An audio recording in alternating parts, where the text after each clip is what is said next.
The emergency room at Boston General was chaos incarnate that Tuesday night. Sirens wailed outside, fluorescent lights hummed overhead, and the sharp antiseptic smell mixed with fear hung thick in the air. But in room 347, the world had narrowed to something impossibly small.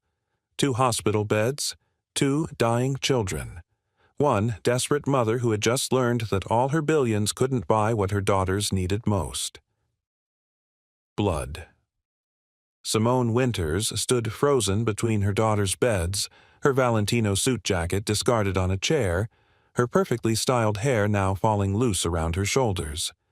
Her hands trembled as she gripped the cold metal bed rails.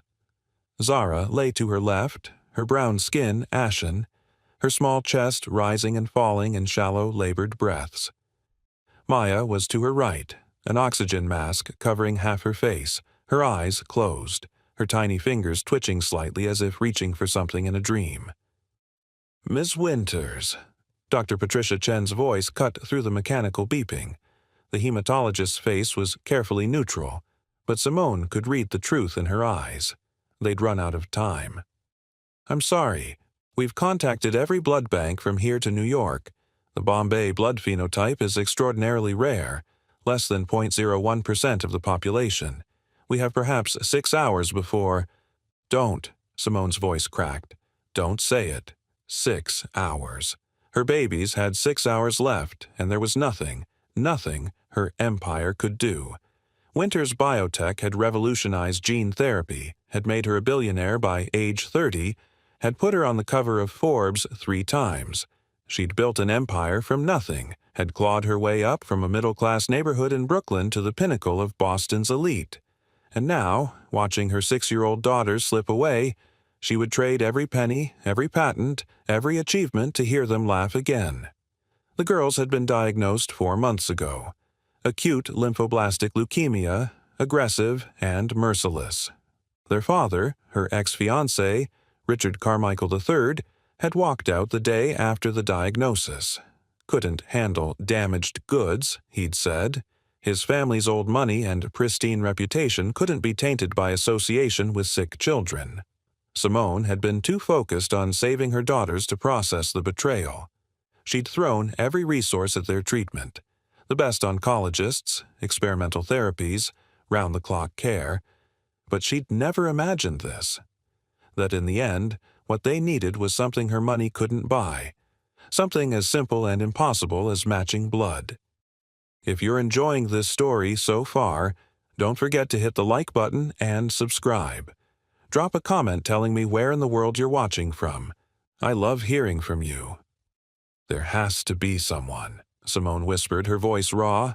"Keep looking. I'll pay anything. $1 million to anyone who matches. $2 million. Name the price."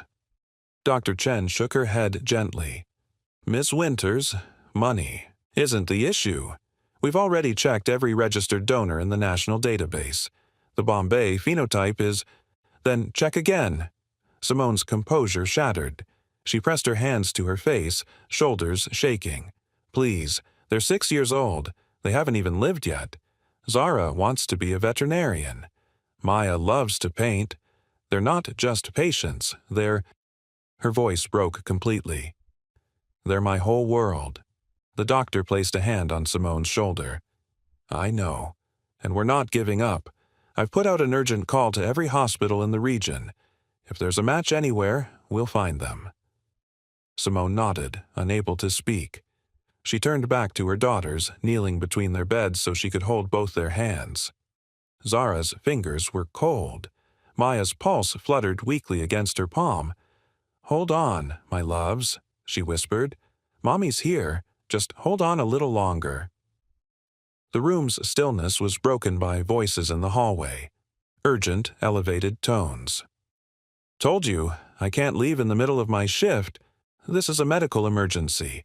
The computer flagged your file automatically when Dr. Chen put out the call." "My file? What are you talking about?" Simone looked up as the door pushed open. A nurse she didn't recognize stepped in, followed by a man in a custodian's uniform. He was tall and lean, with close-cropped hair, warm brown skin, and tired eyes that suggested too many sleepless nights. He carried a mop bucket in one hand, and his Navy uniform had Hayes embroidered on the chest pocket. He looked confused and slightly annoyed at being pulled away from his work. "Dr. Chen," the nurse said quickly, "this is Marcus Hayes. He's in the system as Bombay phenotype. The match came up when you sent the hospital-wide alert." The world tilted. Simone watched as the custodian, Marcus, went rigid. "Wait, what? I'm a match for what?" Dr. Chen stepped forward, her voice suddenly urgent. "Mr. Hayes, I know this is unexpected, but we have 2 children in critical condition who need an immediate blood transfusion. Your blood type is extraordinarily rare, and you may be the only compatible donor in the region. Would you be willing to—" "Yes." The word came out before the doctor even finished. Marcus set down his mop bucket, his confusion replaced by something immediate and certain. "Yeah, of course. What do you need me to do?" Simone felt something crack open in her chest. This stranger, this man who'd been cleaning floors moments ago, hadn't hesitated, hadn't asked about compensation or time or inconvenience. Just, yes. "We need to run a cross-match to confirm compatibility," Dr. Chen said, already moving. "It'll take 20 minutes. If you match, we'll need to draw blood immediately." "Then let's move." Marcus was already rolling up his sleeve. His forearms were strong, the muscles defined from years of manual labor. There was a small scar near his elbow, faded but visible. "How much do you need?" "For both children, we're looking at 2 units initially, possibly more depending on their response." "Take whatever you need." Marcus glanced past the doctor, and for the first time, his eyes landed on Simone.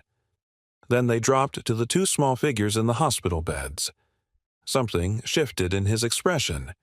Pain, recognition, a flicker of deep understanding that went beyond sympathy. "Those are your daughters?"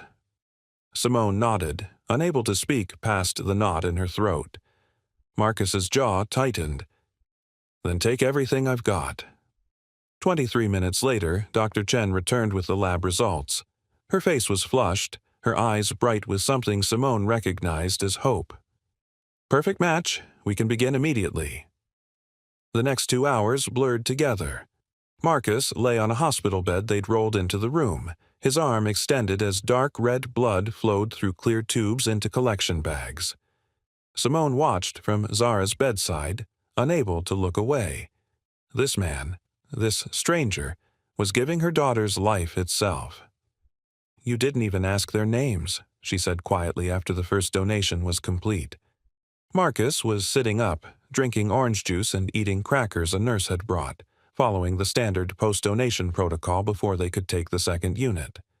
He glanced at her, surprised she'd spoken. "Didn't seem important in the moment," he said. His voice was low, steady, with a faint Boston accent that suggested he was local, working class, real in a way that felt foreign in Simone's world of boardrooms and carefully modulated speech. They needed help. That's all that mattered. "It's Zara and Maya," Simone said. She didn't know why she needed him to know. "They're 6, twins. They love animals and painting, and they sing off-key in the bathtub." Her voice caught. "They're everything." Marcus's expression softened. "They're beautiful girls." "You have children?" Something about the way he'd looked at her daughter suggested familiarity with parental fear. His face flickered with old pain. "A son. Jordan. He's 8. He hesitated, then added quietly, "My wife passed 3 years ago. Same disease your girls have." Simone's breath caught. "Oh, God. I'm so— Don't." His voice was gentle but firm. "I didn't tell you for sympathy. I told you so you'd know." He paused, searching for words. "I know what you're feeling right now.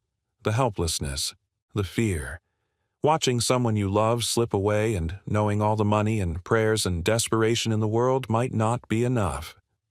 He met her eyes. "My wife, Chantal, she didn't make it, but Jordan did. He went through hell, but he survived. And he has the same blood type I do, the Bombay phenotype, That's actually how I found out I had it when they were testing family members to find him a donor." "Your son had leukemia?" Simone whispered. Marcus nodded. 3 years of treatment, chemo, radiation, transfusions, the works. It nearly killed us financially, and it did kill my marriage in a way. The stress, the fear. Chantal's heart gave out during Jordan's final round of chemo. Her body couldn't take any more. He looked down at his hands. "But Jordan made it. He's been in remission for 2 years now. Tough as hell, that kid." Simone felt tears streaming down her face. This man understood. Not in the distant, professional way the doctors did, but in the deep, scarred way of someone who'd walked through the same fire. "I'm sorry about your wife." "Me too." Marcus's voice was rough. "But I'm grateful I get to do this today. Get to help somebody else's kids make it through. If my blood can save your daughters, then maybe—" He stopped, shook his head. "Maybe some good comes from all that pain." Before Simone could respond, Dr. Chen returned. "Mr. Hayes, we're ready for the second donation if you're feeling up to it." "Let's do it." Marcus lay back down without hesitation, rolling his sleeve up again. Simone watched his blood flow into the bags that would flow into her daughter's veins and felt something shift inside her. This man, Marcus Hayes, night custodian, widower, father, was giving everything without asking for anything. No negotiation, no contract, no price tag. Just pure, immediate humanity. When they finally hooked the first transfusion up to Zara, Simone held her daughter's other hand and prayed to every god she'd ever stopped believing in. The blood flowed through the IV line, dark and vital and impossibly precious. 10 minutes passed, then 20. Zara's monitors began to stabilize. Her breathing deepened. Color, actual color, began to return to her cheeks. "It's working," Dr. Chen said, her voice tight with relief. "Her numbers are responding." Simone's knees nearly buckled. She gripped the bed rail, watching her daughter's chest rise and fall with stronger, steadier breaths. When Maya's transfusion showed the same response, Simone finally let herself believe it. They were going to make it. By 4 in the morning, both girls were stable. Not cured. They'd need more transfusions, ongoing treatment, months of careful monitoring. But alive. Fighting. Their vitals strong enough that Dr. Chen finally allowed herself to smile. "They're remarkable girls," the doctor said. "Strong constitution. The transfusions bought us time to adjust their treatment protocol. We'll need Mr. Hayes to come back in a week for follow-up donations, but—" She paused, placing a hand on Simone's shoulder. "They're going to be okay." Simone turned to where Marcus sat slumped in a chair against the wall. He looked exhausted, his uniform wrinkled, his eyes heavy. But he was watching Zara and Maya with an expression of quiet satisfaction. "Thank you," Simone said. The words felt impossibly inadequate. "I don't know what to—" She stopped, overwhelmed. Marcus stood, picking up his mop bucket from where he'd abandoned it hours ago. "You don't have to thank me. I'm just glad I could help." He moved toward the door. "Wait." Simone crossed the room quickly. "You saved their lives. I want to pay you. Compensate you for your time, your blood, everything." Marcus's expression shuddered. "I don't want money. Please, at least let me—" "Ms. Winters." His voice was firm but not unkind. "I didn't do this for payment. Those are children. Your children. There's no price tag on that." He adjusted his grip on the bucket handle. "I'm a custodian here. I have your daughter's room on my cleaning rotation. I'll be around. If you need more blood, Dr. Chen knows where to find me." He walked out before Simone could respond. She stood in the doorway, watching his broad shoulders disappear down the fluorescent-lit hallway, and felt something she hadn't experienced in years. Humility. This man, who she would have passed in the hall without a second glance, who cleaned floors while she closed billion-dollar deals, had just saved everything that mattered to her. had given freely what she couldn't buy. Simone returned to her daughter's bedsides and sank into the chair between them. Zara stirred slightly, her fingers curling around Simone's. Maya's breathing was deep and even, the oxygen mask fogging gently with each exhale. "He saved you," Simone whispered to them. "A man named Marcus Hayes, and I don't even know how to begin to repay that." But she would find a way. She had to. What Simone didn't know yet was that Marcus Hayes's blood was just the beginning, that the humble custodian with the tired eyes and gentle hands would become far more than a donor, that his presence would crack open the walls she'd built around her heart, would challenge everything she believed about worth and value and what truly mattered, and that, in trying to repay an unpayable debt, she would discover something far more precious than she'd ever imagined. Morning light filtered through the hospital room's blinds in pale golden strips. Simone hadn't left her daughter's sides all night. She sat between their beds, her back aching from the uncomfortable chair, her expensive suit rumpled beyond recognition. But Zara and Maya were breathing. Their cheeks held faint color. The monitors beeped with steady, stable rhythms. They were alive. At 7 a.m., Zara's eyes fluttered open. "Mommy!" Her voice was paper-thin but clear. Simone was at her side instantly, tears already streaming. "I'm here, baby. Mommy's right here." "I had a dream," Zara whispered. "There was a man with kind eyes who gave me something, made me feel better." Simone's throat tightened. "That wasn't a dream, sweetheart. A very special man helped you last night." "Can I thank him?" "When you're stronger. I promise."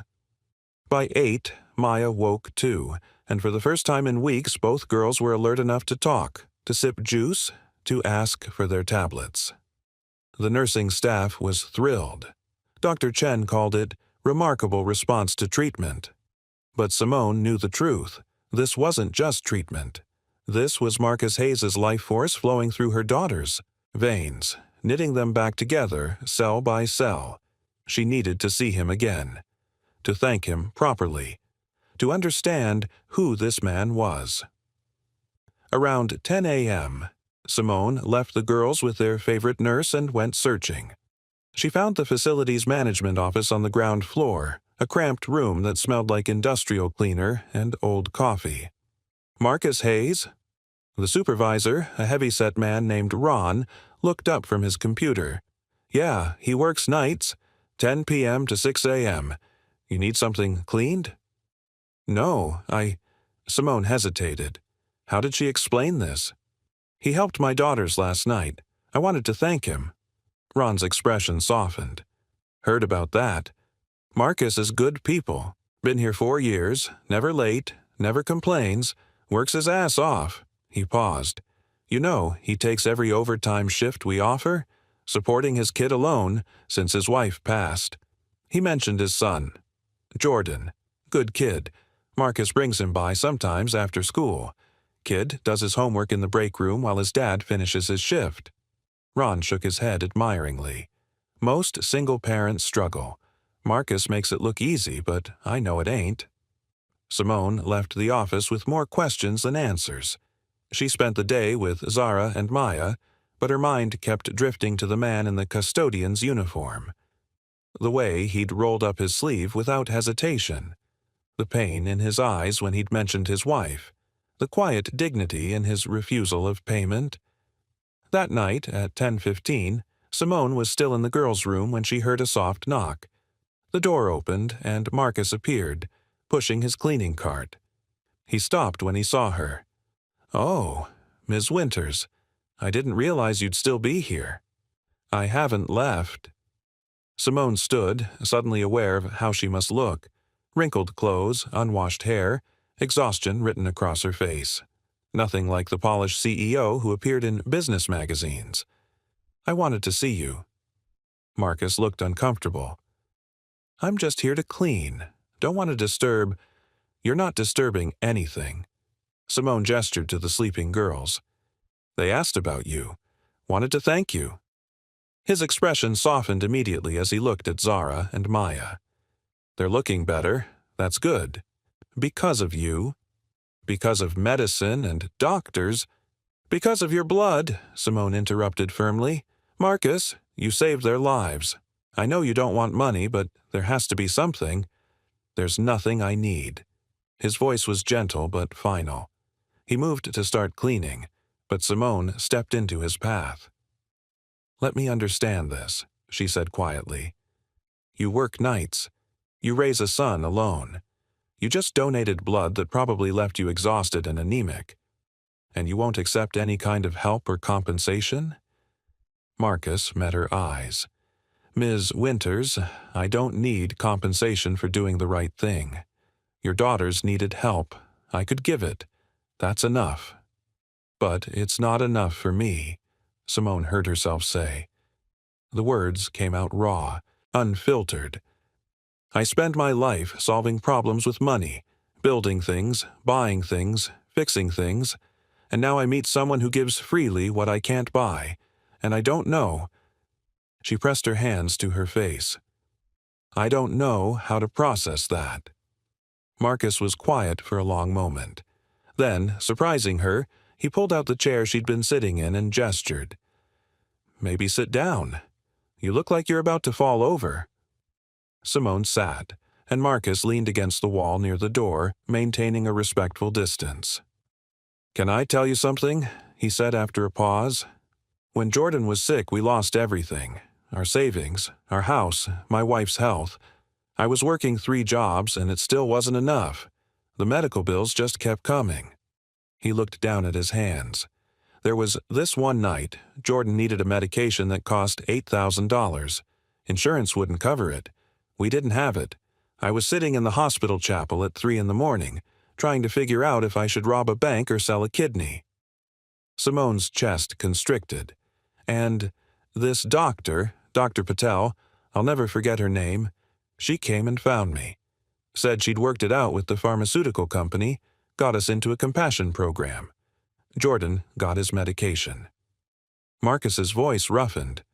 She didn't have to do that. She stayed 2 hours past her shift, making phone calls, pulling strings. And when I tried to thank her, you know what she said? What? Someone helped me once when I needed it. Now I'm helping you. That's how it works. Marcus looked up at Simone. That's why I don't need payment. Because someone was there for me when my kid was dying, and now I get to be that person for yours. It's not charity. It's just being human. Tears spilled down Simone's face. She didn't try to hide them. Your daughters are beautiful, Marcus continued softly, and they're lucky to have a mother who loves them the way you do. I saw it last night, the way you held their hands, talked to them, refused to leave. That's what they need most. Not money, not even blood, just you, showing up. I feel like I've been failing them, Simone whispered, working too much, missing moments, trying to build an empire to prove. She stopped. Prove what? That I'm enough, that I deserve to exist in spaces that don't want me. I came from nothing, Marcus. Brooklyn projects, single mom, food stamps. I built Winters Biotech from a dorm room idea. Made my first million by 25, and I thought, her voice cracked. I thought if I was successful enough, rich enough, powerful enough, people would respect me. My daughters would be proud of me. They're already proud of you, Marcus said gently. I could hear it in Zara's voice when she said, Mommy, kids don't care about empires. They just care if you show up. Simone looked at her sleeping daughters and felt something release in her chest. You're right. Marcus pushed off the wall. I should let you rest. I've got 6. More floors to clean tonight. Marcus! Simone stopped him before he reached the door. Dr. Chen said the girls will need more transfusions, weekly for at least a month. I know. I'll be here. Let me at least make sure you're compensated for your time. Ms. Winters. His voice was firm.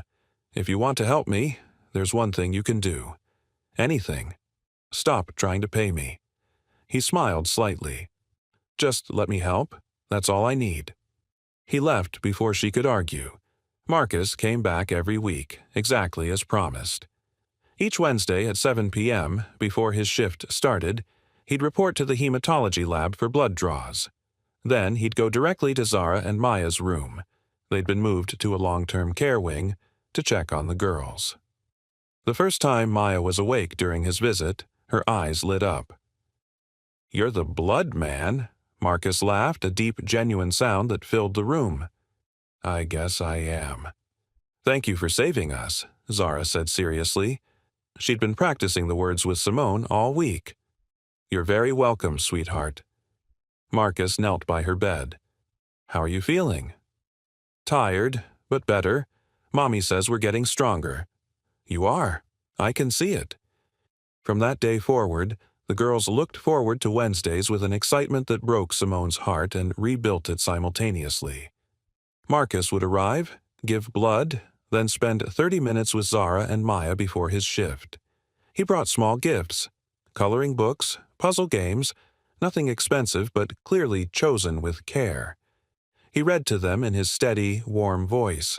He listened to their stories about nurses and doctors and the stuffed animals that lived on their beds. And slowly, carefully, Simone found herself looking forward to Wednesdays too. She learned about Marcus in fragments, that he'd served 4 years in the army as a medic before meeting Chantal, that he'd started college but dropped out when Jordan was born, that he loved old jazz music and terrible action movies, that he coached a youth basketball team at the community center near his apartment, that, despite working nights and raising a son alone, he somehow found time to volunteer at a food bank every Sunday. "How do you do it all?" Simone asked one Wednesday evening, watching him color with Maya. He was sitting cross-legged on the floor, his long legs folded awkwardly, completely focused on staying inside the lines of a butterfly. Marcus looked up, surprised. "Do what?" "Work, parenting, volunteering, showing up here every week. When do you sleep?" He smiled. "I sleep. Not much, but enough.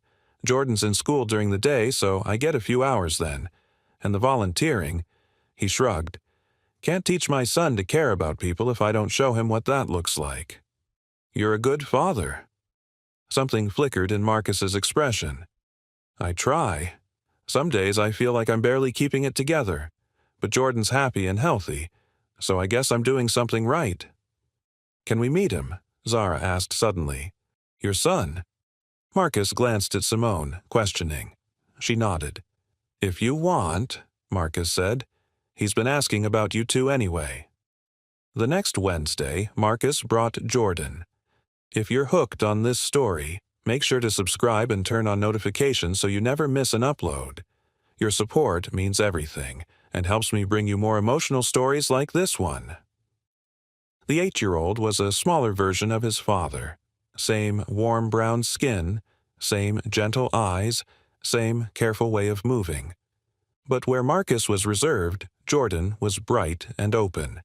He bounced into the room carrying a plastic container. "Hi, I'm Jordan. I brought cookies. Dad and I made them last night. They're chocolate chip, but we used dark chocolate because Dad says milk chocolate is too sweet and—" He stopped, noticing Maya staring at his arm. He was wearing a short-sleeved shirt, and faint scars ran up his left arm from old IV ports. "Oh, you have the same marks." Maya touched her own scarred arm. "From the medicine." "Yeah." Jordan sat on the edge of her bed, completely comfortable. "The needle pokes are the worst part, but it gets better. I haven't needed medicine in 2 whole years." "Really?" Zara leaned forward, her eyes wide. "Really. And now I play basketball and swim and everything. Dad says I'm making up for lost time." Jordan offered the cookie container. "Want one?" The girls took cookies, and within minutes Jordan was showing them his scar collection and telling stories about his treatment that somehow managed to be funny rather than frightening. Simone watched, amazed, as her daughters laughed, truly laughed, for the first time in months. Marcus stood beside her, arms folded, watching his son with quiet pride. "He's wonderful," Simone said softly. "He's resilient. Learned early that life can be hard, but you keep going anyway. Marcus paused. Chantal would be proud of who he's becoming. You should be proud too. You raised him. We raised him together, even if she's not here anymore. I still talk to her sometimes, tell her about his day. Probably sounds crazy. It sounds like love, Simone corrected gently. Their eyes met, and something passed between them. Recognition, maybe, of shared grief and unexpected hope.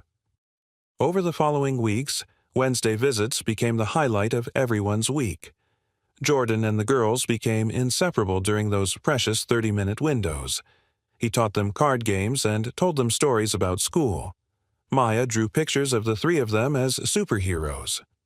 Zara made Jordan a friendship bracelet from embroidery thread the occupational therapist had given her. And Marcus and Simone talked. Not about business or medicine or the weight of their respective burdens. They talked about small things. Favorite foods, worst jobs they'd ever had, embarrassing parenting moments. Marcus told her about the time Jordan had flushed his action figure down the toilet to see if it could swim. Simone admitted she'd once accidentally sent a professional email to her entire board that was meant for Zara, complete with heart emojis and "Mommy loves you." She found herself laughing with him, really laughing in a way she hadn't in years. "You're different than I expected," Marcus said one evening after Jordan and the girls had fallen asleep watching a cartoon. "Different how?" "Warmer, more real." He looked embarrassed. "Sorry, that sounds—" "No, I understand." Simone smiled. "I wear armor at work. Have to, being a woman in tech, especially a black woman. Can't show weakness or emotion or they'll say you're not tough enough for the job." "That's exhausting." "It is." She looked at her sleeping daughters. "But they don't care about my armor. They just want me." "Then give them that," Marcus said simply. "The real you is pretty great." Simone felt warmth flood through her, followed immediately by fear. She was developing feelings for this man, this humble, kind, completely unsuitable man who lived in a different world than hers. What was she thinking? But the heart, she was learning, didn't care about suitability. Everything changed the night Simone's parents arrived. It was a Thursday, late evening. Simone had finally gone home for a few hours to shower and change when her mother and father appeared at the hospital. She got the call from the nursing station. "Miss Winters, your parents are here. They're demanding to see the children." Simone's blood ran cold. "Don't let them in. I'm coming." She made the drive from Beacon Hill to the hospital in record time, her heart pounding. Catherine and Robert Winters stood in the hallway outside Zara and Maya's room, dressed in expensive coats, their faces cold with judgment. "Mother? Father?" Simone kept her voice level. "What are you doing here?" "We heard about the children's condition," Catherine said crisply. Her mother had that same polished exterior Simone had inherited. Designer clothes, perfect hair, an expression that could cut glass. "We've come to discuss their care." "Their care is fine. They're responding to treatment." "Treatment from a janitor's blood?" Robert's voice dripped with disdain. "Simone, this is beneath you. We've consulted with specialists. There are better options." "Better options." Simone's voice rose. "There are no better options. Marcus Hayes has a blood type that less than 0.01% of people have. He's keeping my daughters alive." "This Marcus, he's the custodian." Catherine looked appalled. "You're letting some working-class man have access to our granddaughters?" "Our granddaughters." Simone's voice turned to ice. "You disowned me when I refused to marry Richard. You told me I was an embarrassment to the family for having children out of wedlock. You haven't visited once in 6 years. Don't you dare call them our anything." "We made mistakes," Robert admitted stiffly. "But we're here now, and we believe, your mother and I both believe, that you're not stable enough to care for critically ill children alone. We've spoken with attorneys about seeking guardianship. Get out." Simone's voice was deadly quiet. "Get out of this hospital before I have security remove you."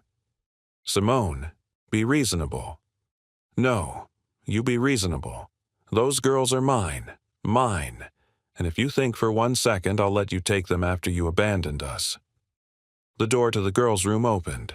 Marcus stepped out, carrying his cleaning supplies. He took one look at the scene and immediately understood something was wrong. Miss Winters, everything okay? Catherine's eyes raked over him with undisguised contempt. This is him, the janitor. Marcus's expression remained neutral, but Simone saw his jaw tighten. This is Marcus Hayes, Simone said, her voice hard. The man who saved your granddaughters' lives. Show some respect. Respect? Robert scoffed. For a custodian who's probably doing this for money, he's doing it for free, Simone snapped. Something you wouldn't understand, since you've never done anything in your life that wasn't calculated for social gain. We'll be back, Catherine said coldly, with lawyers and doctors who will testify that you're in over your head. Those children deserve stability, not a mother who's working herself to death and relying on charity from strangers. They left in a cloud of expensive perfume and threats. Simone stood frozen in the hallway, shaking with rage and fear. Marcus gently touched her elbow. Hey, come sit down. He guided her to the small family waiting room and pushed her into a chair. She dropped her head into her hands. They're going to try to take my daughters. Not if you don't let them. They have money, connections, lawyers who can argue I'm an unfit mother because I'm working too much, because I'm relying on... She looked up at him. They'll use you against me, call you inappropriate or unsafe, or let them try. Marcus's voice was steel underneath the gentleness. I have 4 years of exemplary employment records, Army service, no criminal history.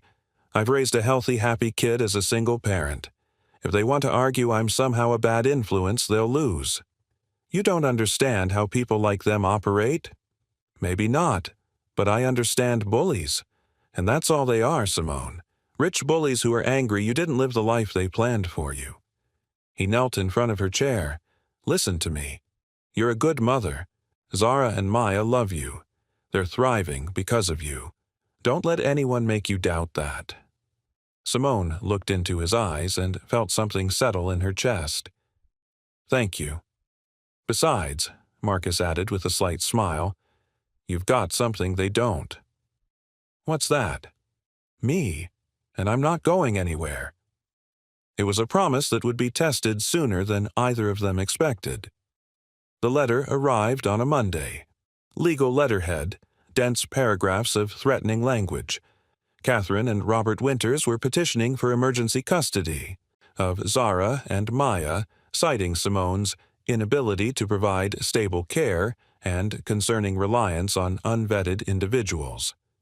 Simone read it 3 times, each word landing like a physical blow. The hearing was scheduled for Friday. 4 days. She called her lawyer immediately, then sat in her office at Winters Biotech, staring at Boston's skyline through floor-to-ceiling windows. She'd built this company from nothing, had fought her way into rooms that didn't want her, had proven herself again and again. And now her parents were trying to take the only things that truly mattered. Her phone buzzed. A text from Marcus. Heard about the letter. I'm here if you need anything. How did he know? Then she remembered. Jordan was friends with one of the nurse's sons. Hospital staff talked. The whole building probably knew by now. She texted back, Can we talk? Not at the hospital. His response came immediately. Tomorrow, my place. I'll text you the address. Marcus's apartment was in Dorchester, a working-class neighborhood 20 minutes from the hospital. Simone pulled her Tesla into the parking lot of a modest 3-story building and felt immediately out of place. Her car cost more than most people here made in a year. She found apartment 2B and knocked. Marcus answered in jeans and a faded Red Sox t-shirt, barefoot, looking more relaxed than she'd ever seen him. Come in. Jordan's at basketball practice, so we have a couple hours. The apartment was small but immaculate. A worn couch faced a modest TV. Children's drawings covered the refrigerator. Basketball trophies lined a shelf. Everything was clean, organized, clearly cared for despite being old and inexpensive. "Coffee? Water?" Marcus gestured to the kitchen. "Coffee, please." Simone sat on the couch, feeling overwhelmed. "I'm sorry to bother you at home." "You're not bothering me." Marcus brought 2 mugs and sat in the armchair across from her. "Talk to me. What's happening?" Simone explained the custody petition, her voice steadier than she felt. "My lawyer says they have a case. I work 60-hour weeks.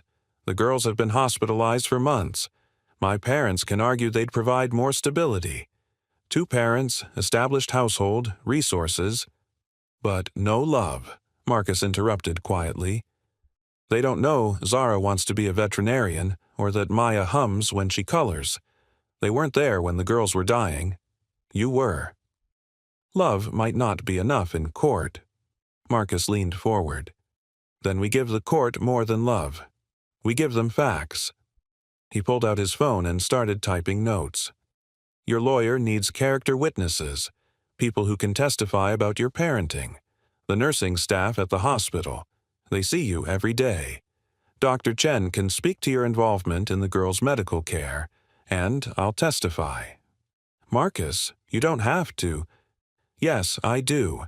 Those girls need their mother, and you need someone in your corner who understands what you're up against." His voice was fierce. "I've been there, Simone. After Chantal died, her parents tried something similar. Said I couldn't raise Jordan alone, that he needed a complete family. We fought them in court and won because the truth mattered more than their money." "How did you afford a lawyer?" "I didn't. Got a public defender and a whole lot of community support. People who knew me, knew Jordan, knew we were a family even if it didn't look like what the judge expected." He met her eyes. "You've got that too. You just have to let people help you." Simone felt emotion rising in her throat. "I'm not used to asking for help." "I know, but this isn't about pride. It's about Zara and Maya." He was right. She knew he was right. "Okay," she said finally. "I'll talk to my lawyer about character witnesses. But Marcus, if you testify, they're going to attack you. My parents will try to make you look inappropriate or questionable." "Let them. I've got nothing to hide." He smiled slightly. "Besides, I'm pretty good on the stand. Testified in my own custody hearing. Told the judge about making Jordan breakfast before school and helping with homework and coaching his team. About tucking him in every night and reading the same dinosaur book 47 times because that's what he needed." His expression softened. "About how family isn't about money or 2-parent households. It's about showing up. And you show up for your girls every single day." Simone found herself blinking back tears. "Thank you." "Don't thank me yet. We've still got to win this thing."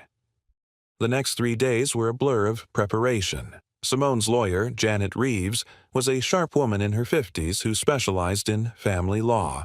She listened to Marcus's testimony suggestions and immediately agreed. "He's perfect," Janet said after meeting Marcus. "Working class, single parent, military background, obvious devotion to your daughters. The judge will relate to him more than to your parents' high-priced expert witnesses." They assembled a list of character witnesses. Dr. Chen, 3 nurses who worked with the girls regularly, Jordan's basketball coach who could speak to Marcus's character, even Ron from facilities management. But Simone's parents had resources too. By Thursday, their lawyers had filed additional motions claiming Simone was emotionally unstable and overly dependent on unsuitable individuals. "They're going to make this about Marcus," Janet warned.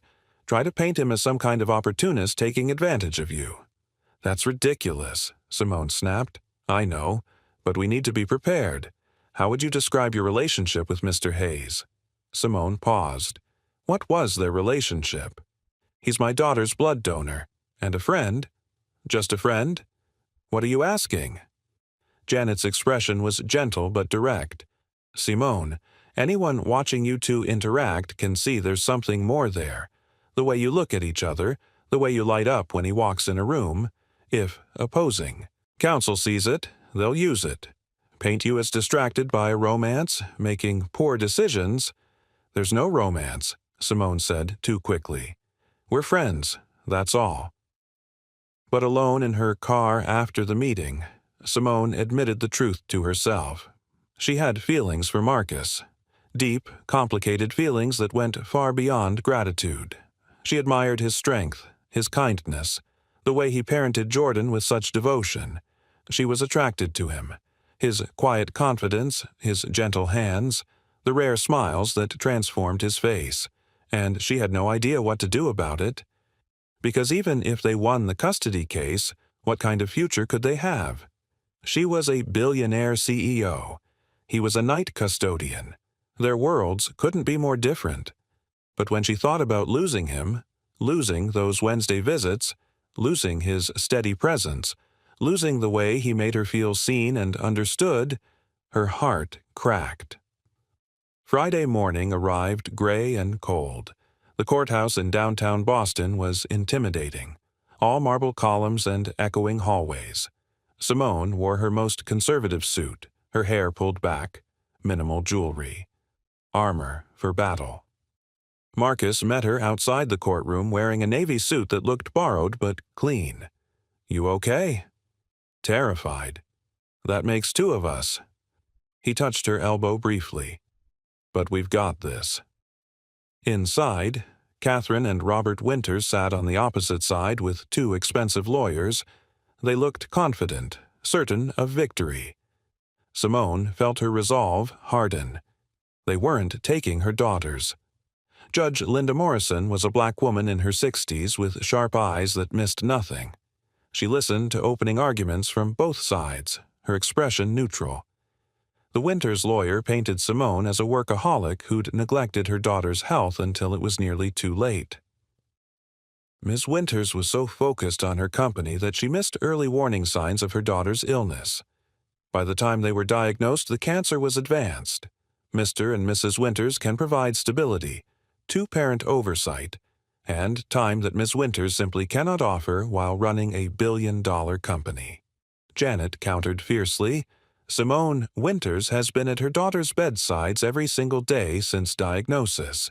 She has adjusted her work schedule, hired the best medical team available, and fought tirelessly for their care. The suggestion that she's an unfit mother is not only false but offensive. These children love their mother and thrive under her care. Then came the witnesses.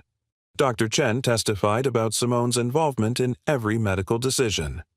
I've worked with hundreds of families. Ms. Winters is one of the most engaged, informed, and dedicated parents I've encountered. She asks questions, researches treatments, advocates fiercely for her daughters. They are receiving excellent care because of her efforts. Nurse Melissa described Simone sleeping on the floor between the girls' beds during the storm. She sang to them all night. That's not the action of a negligent parent. Then Marcus took the stand. The Winters lawyer immediately attacked. Mr. Hayes, you're a night custodian, correct? Yes. And you've been donating blood to Ms. Winters' daughters? Yes. For which you're being compensated? No. I've refused all payment. The lawyer looked skeptical. Really? A single father raising a child on a custodian's salary and you're turning down money? Marcus's voice was steady. I don't donate blood for money. I do it because children need help. How convenient that you've become so close to a billionaire during this process. Janet shot to her feet. Objection. Counsel is implying impropriety without any evidence. Sustained, Judge Morrison said sharply. Counselor, stick to relevant questions. The lawyer changed tactics. Mr. Hayes, you spend significant time with the Winters children, correct? I visit them weekly after donating blood. And you've brought your own son to these visits. Yes, Jordan's been through similar medical challenges. The children relate to each other. Don't you think that's inappropriate? A custodian and his child becoming so involved with a patient's family? Marcus met the lawyer's eyes calmly. I think children fighting cancer need all the support they can get. If my visits help Zara and Maya feel less alone, less scared, Then no, I don't think that's inappropriate. I think that's human decency. The courtroom was silent. And your relationship with Ms. Winters? The lawyer pressed. Would you describe it as professional? Marcus paused, and Simone's heart stopped. She saw him glance at her briefly before answering. I'd describe it as respectful. She's the mother of children I care about. We communicate about their well-being. That's appropriate and necessary. Nothing more? What are you implying? I'm asking if there's a romantic relationship developing that might be clouding Ms. Winters' judgment. No, Marcus said firmly. Ms. Winters and I are not romantically involved. She's focused on her daughters, as she should be, and I'm honored to help in any way I can.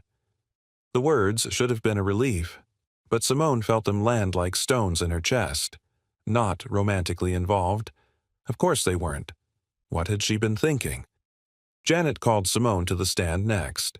She testified about her love for her daughters, her commitment to their care, her willingness to do whatever necessary to ensure their health and happiness.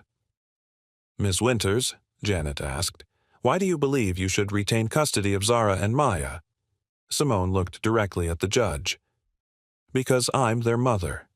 Not perfect, but present. I know Maya hums when she colors and Zara wants to be a veterinarian. I know they're afraid of storms, but love the rain. I know they hold hands when they're scared and whisper to each other in the dark. My parents don't know any of that because they haven't been there. But I have. Every doctor's appointment, every blood draw, every terrifying moment. I've been there, and I always will be. Her voice broke slightly. They're my whole world, and I'm asking this court to let me continue being theirs. The Winters lawyer tried to undermine her. Ms. Winters, you run a billion-dollar company.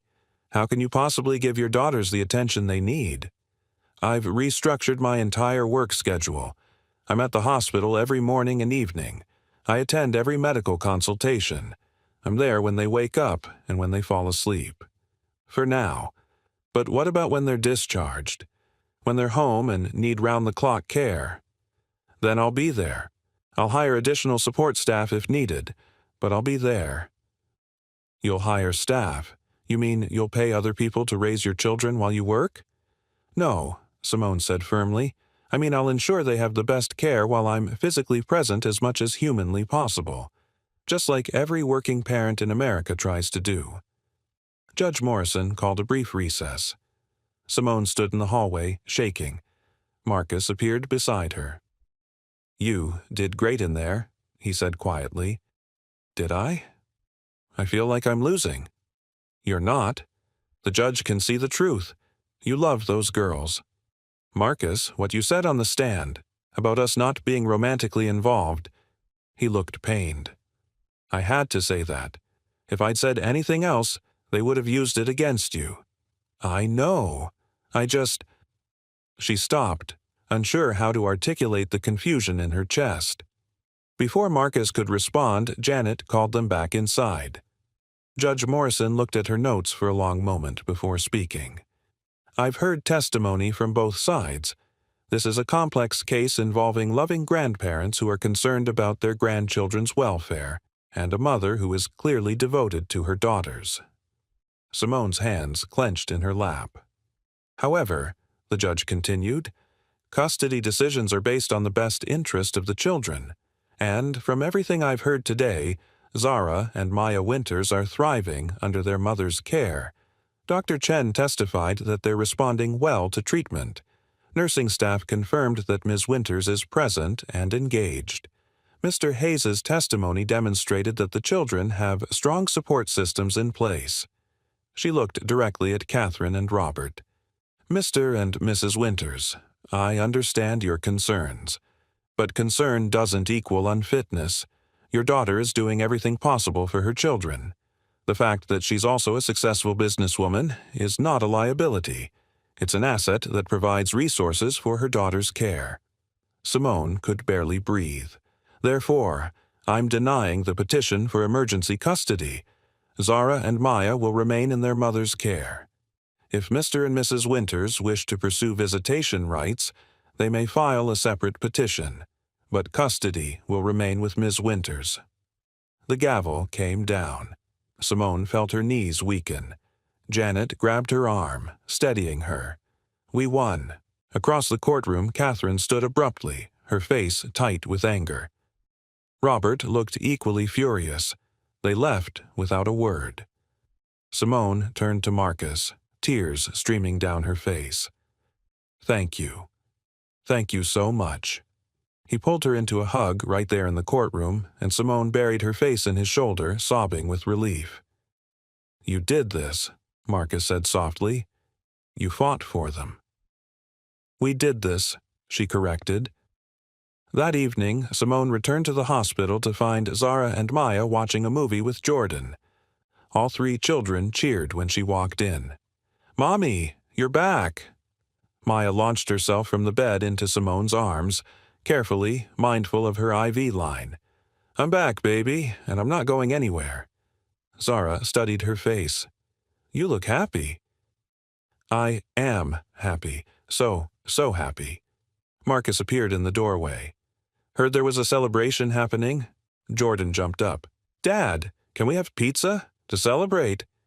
"We're in a hospital, buddy." "I'll have pizza delivered," Simone said immediately. "The good kind, from that place in the North End." "You don't have to." "Marcus." She looked at him seriously. "Let me do this. Please." He smiled. "Okay, pizza sounds great." They ate pizza on the hospital room floor, all five of them sitting in a circle, Zara and Maya carefully positioned with pillows, Jordan animated and talking non-stop, Marcus quietly content, and Simone feeling more at peace than she had in years. "This is nice," Zara said softly, "like a family." The words hung in the air. Simone met Marcus's eyes over the children's heads. Something passed between them. Recognition, possibility, a question neither was quite ready to ask yet. But for now, this was enough. Pizza and laughter and children who were alive and healing. A humble man who'd given everything without asking for anything in return. And a woman who was learning that the most valuable things in life couldn't be bought. "Yeah," Simone said, squeezing her daughter's hands. "Like a family." Epilogue. 6 months later, the house in Brookline was nothing like the cold penthouse Simone had lived in before. It was large but warm, with a backyard where Zara and Maya could play once they were strong enough. There was a basketball hoop for Jordan and a studio where Maya could paint and a room full of books about animals for Zara. And there was a guest suite that had, over the past few months, become less guest and more permanent. Marcus had resisted at first. "I can't just move into your house." "It's not my house," Simone had corrected. "It's our house. Yours, mine, the kids. We're family, Marcus. Have been for a while now. Why not make it official?" "Official how?" She'd smiled, taking his hand. "However we want. No pressure, no expectations. Just together." They took it slow. Marcus kept his apartment for the first month, just in case, but gradually his things migrated to Brookline. Jordan's homework spread across the kitchen table. Marcus's coffee mug appeared in the cabinet. His laugh echoed through the hallways. The girls finished their treatment with flying colors. Dr. Chen declared them in remission, though they'd need monitoring for years. Marcus continued donating blood quarterly, just in case. And one warm Saturday in September, Simone found Marcus in the backyard watching all three children play. Jordan was teaching the girls basketball, patient and encouraging when they missed shots. "Penny, for your thoughts?" Simone handed him a beer. "Just thinking how different life looks now than it did a year ago." He took her hand, lacing their fingers together. It had become natural, this casual affection. "Never imagined I'd be here." "In Brookline?" "With you, with a family again." He looked at her. "I'm happy, Simone." "Me too." He kissed her then, gentle and sure. When they pulled apart, Zara was watching from the basketball court, grinning.